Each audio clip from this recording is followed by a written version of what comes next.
سورہ کافرون۔ سورہ کافرون کا تعارف، مقام نزول۔ سورہ کافرون مکہ مکرمہ میں نازل ہوئی ہے۔ آیات، کلمات اور حروف کی تعداد، اس صورت میں 1 رکوع، 6 آیتیں، 26 کلمے اور 94 حروف ہیں۔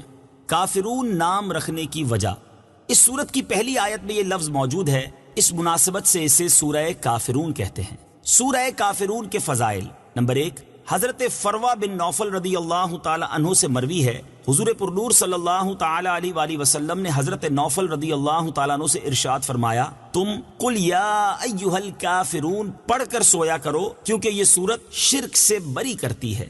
نمبر 2، حضرت سعد بن ابی وقاص رضی اللہ تعالی عنہ سے روایت ہے، نبی کریم صلی اللہ تعالی علیہ وآلہ وسلم نے ارشاد فرمایا، جس نے سورت قل یا ایھا الکافرون پڑھی تو گویا کہ اس نے قرآن مجید کے 4تھائی حصے کی تلاوت کی۔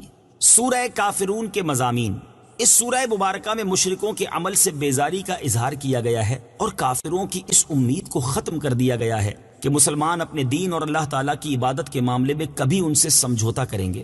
سورہ کوثر کے ساتھ مناسبت، سورہ کافرون کی اپنے سے ماں قبل سورت کوثر کے ساتھ مناسبت یہ ہے کہ سورہ کوثر میں حضور پرنور صلی اللہ تعالی علیہ وآلہ وسلم کو اللہ تعالیٰ کی عبادت کرتے رہنے کا حکم دیا گیا، اور سورہ کافرون میں یہ حکم دیا گیا کہ آپ صلی اللہ تعالی علیہ وآلہ وسلم کافروں کو مخاطب کر کے یہ اعلان فرما دیں کہ میں صرف اپنے رب تعالیٰ کی عبادت کرتا رہوں گا، اور جن بتوں کی تم پوجا کرتے ہو میں ان کی کبھی بھی پوجا نہیں کروں گا۔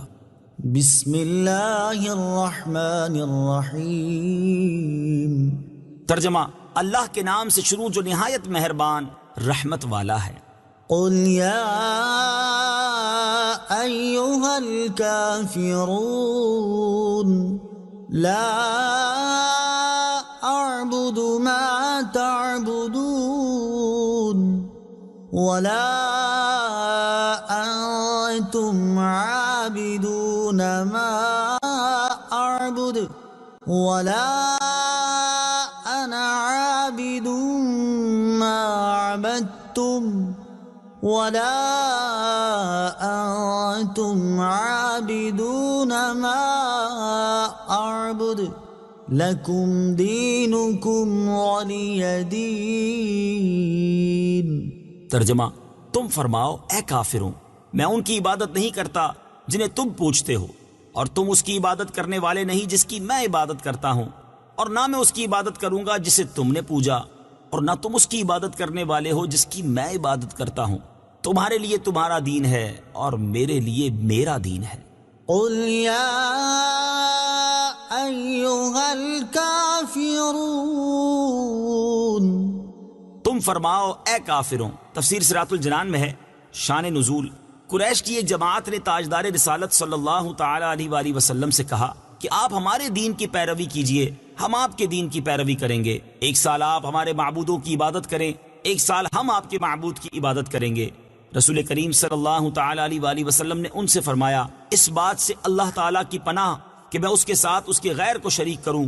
کفار کہنے لگے، تو آپ ایسا کیجئے کہ ہمارے کسی معبود کو ہاتھ ہی لگا دیجئے، ہم آپ کی تصدیق کر دیں گے اور آپ کے معبود کی عبادت کریں گے۔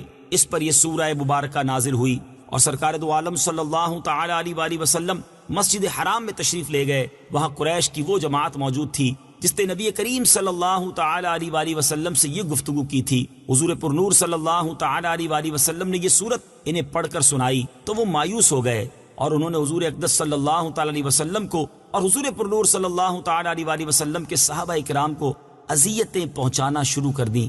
یاد رہے کہ اس آیت میں وہ کفار مراد ہیں جو اللہ تعالیٰ کے علم میں ایمان سے محروم تھے اور کفر پر ہی مرنے والے تھے۔ سورہ کافرون کے شان نزول سے حاصل ہونے والی معلومات، اس سے چند باتیں معلوم ہوئیں۔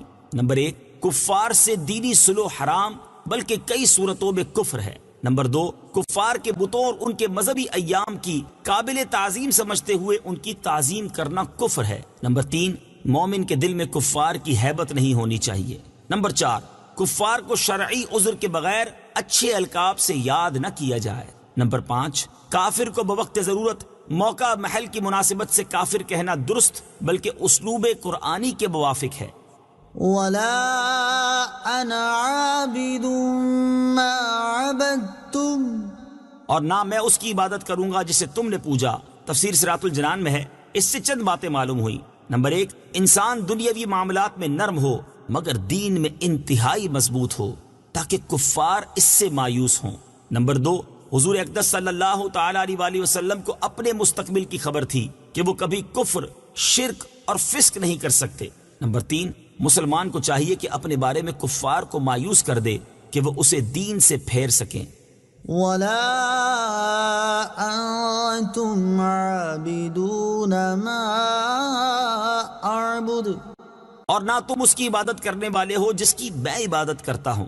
تفسیر صراط الجنان میں ہے۔ اس سے معلوم ہوا کہ اللہ تعالیٰ نے اپنے حبیب صلی اللہ تعالی علیہ وآلہ وسلم کو لوگوں کے اچھے برے خاتمے کی خبر دی ہے کہ کون کفر پر مرے گا اور کسے ایمان پر موت آئے گی، کیونکہ یہاں کلام ان کفار سے ہو رہا ہے جو کفر پر مرنے والے تھے۔ لکم دینکم ولی دین، تمہارے لیے تمہارا دین ہے اور میرے لیے میرا دین ہے۔ تفسیر صراط الجنان میں ہے، یعنی تمہارے لیے تمہارا کفر اور میرے لیے میری توحید اور میرا اخلاص ہے۔